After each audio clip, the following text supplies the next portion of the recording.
Perkenalkan, nama saya Yulia Dewi Asari, NIM 19104168894,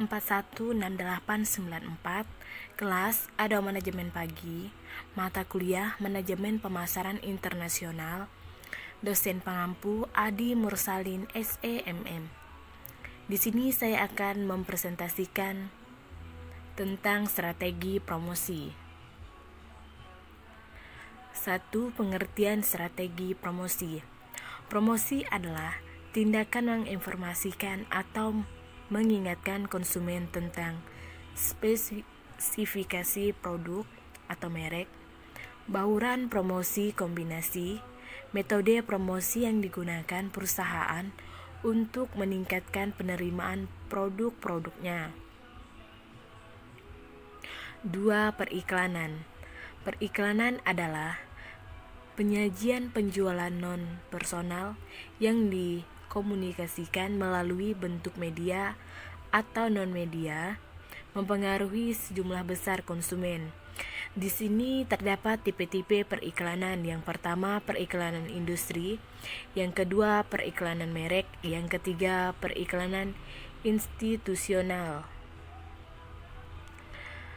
A. Periklanan industri. Periklanan industri adalah penyajian penjualan non-personal tentang industri tertentu. Contohnya, asosiasi industri mengiklankan untuk gemar atau cinta produksi dalam negeri.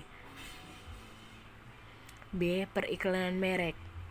Periklanan merek adalah penyajian penjualan non-personal tentang produk tertentu. C. Periklanan institusional.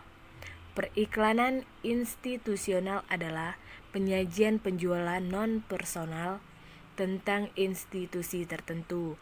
Contoh, perusahaan IBM, perusahaan Exxon Mobil mengiklankan keseluruhan image mereka. Strategi periklanan. Yang pertama, periklanan persuasif. Periklanan untuk membujuk calon pelanggan untuk membeli produk tertentu. Yang kedua, periklanan komparatif, mempengaruhi konsumen untuk membeli produk tertentu dengan mendemonstrasikan kelebihan merek dengan membandingkan produk pesaing. 3.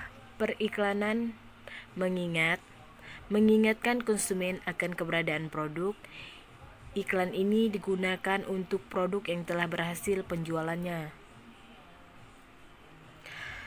Media periklanan meliputi yang pertama, surat kabar, yang kedua, majalah, yang ketiga, radio, yang keempat, televisi, yang kelima, internet, yang keenam, surat langsung, yang ketujuh, telemarketing, yang kedelapan, iklan luar ruangan, yang kesembilan, iklan transportasi, yang kesepuluh, periklanan khusus. Di sini terdapat langkah-langkah uraian mengidentifikasi target pasar berfokus pada tipe-tipe pelanggan yang kemungkinan besar membeli produk. Yang pertama, hubungi pelanggan potensial ini dengan telepon atau surat. Yang kedua, menghubungi pelanggan potensial, menjadwalkan pertemuan dengan pelanggan potensial yang berlokasi di area yang sama pada hari yang sama. Yang ketiga, melakukan presentasi penjualan, mendemonstrasikan penggunaan dan manfaat produk, menjadwalkan pertanyaan-pertanyaan, mempersiapkan jawaban tipikal, dan mengizinkan pelanggan potensial untuk bertanya.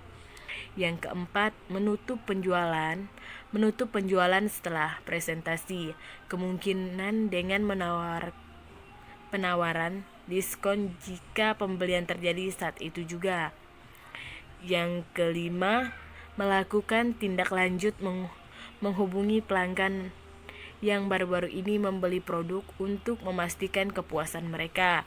Yang ketujuh, Hubungi pelanggan potensial lainnya yang memutuskan tidak membeli produk untuk memastikan apakah mereka akan mempertimbangkan kembali.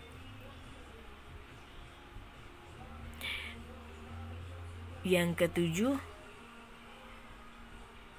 melakukan presentasi penjualan. Yang kedelapan, menjawab pertanyaan-pertanyaan. Yang kesembilan, menutup penjualan. Yang kesepuluh, melakukan tindak lanjut. Mengelola tenaga penjualan. Manajer penjualan adalah seorang individual yang mengelola kelompok perwakilan penjualan atau biasa disebut salesman. Mengelola tenaga penjualan dapat dilakukan dengan cara: yang pertama, memberikan pengetahuan tentang produk, manfaat, dan cara penggunaannya.